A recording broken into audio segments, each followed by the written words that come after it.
एक समय की बात है। एक घने जंगल में एक विशाल हाथी और नन्ही सी चींटी रहती थी। हाथी अपने विशाल आकार और ताकत के कारण जंगल का सबसे शक्तिशाली जानवर माना जाता था। उसका दिल भी उतना ही बड़ा था जितना कि उसका शरीर, परंतु एक कमी थी, वह थोड़ा घमंडी हो गया था और उसे लगता था उसकी ताकत और उसके आकार के सामने कोई खड़ा नहीं। दूसरी ओर चींटी बहुत ही छोटी परंतु मेहनती और बुद्धिमानी थी। उसका आकार छोटा होने के बावजूद वह कभी हार नहीं मानती। चींटी अपने साथियों के साथ दिन भर भोजन इकट्ठा करती और अपने बस्ती को समृद्ध करती। जंगल के सभी जानवर चींटी की प्रशंसा करते थे। एक दिन की बात है, जब हाथी जंगल से तालाब में पानी पीने गया। उसने देखा कि चींटियों का एक दल वहां से गुजर रहा है। हाथी ने देखा और जोर जोर से हंसने लगा। अपने भारी पैरों से जमीन को हिलाते हुए बोला, अरे तुम छोटी चींटियां, तुम कितनी छोटी हो और बेबस हो। तुम्हारा कोई अस्तित्व नहीं। मेरे सामने मैं जब चाहूँ तुम्हें कुचल सकता हूँ। चींटियों ने हाथी की यह बात सुनी और वे चुपचाप अपना काम करती रहीं।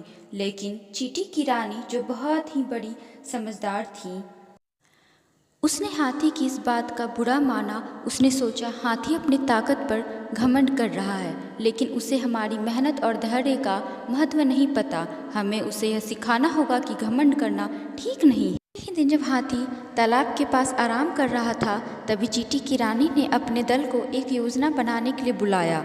उसने कहा, हाथी को उसकी गलती का एहसास करवाना आवश्यक है।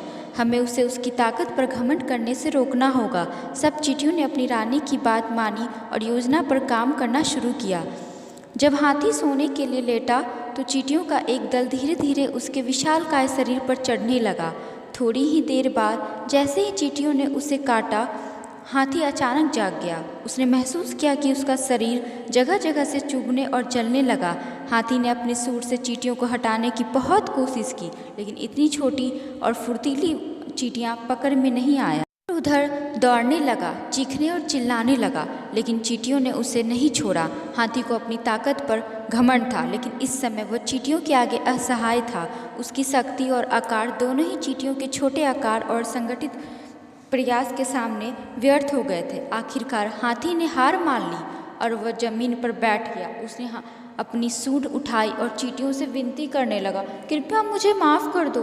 मुझे अपनी गलती का एहसास हो गया है। अब मैं समझ गया हूँ कि ताकत सिर्फ शरीर से नहीं होती। हाथी ने कहा, मैं समझ गया हूँ कि ताकत सिर्फ शरीर से नहीं होती। तुमने अपनी मेहनत, लगन और एकजुटता से मुझे हरा दिया। मैं वादा करता हूँ कि अब मैं किसी छोटे प्राणी को तुच्छ नहीं समझूंगा। चींटी की रानी हाथी की विनती सुनी और मुस्कुराई। रानी ने आदेश दिया कि वे हाथी को छोड़ दें। हाथी को बहुत राहत मिली और उसने गहरी सांस ली। उस दिन के बाद से हाथी ने कभी किसी छोटी जीव को तुच्छ नहीं समझा। बाद में उसने चींटियों से दोस्ती कर ली और जंगल में सभी जानवर एक साथ मिलजुल कर रहने लगे।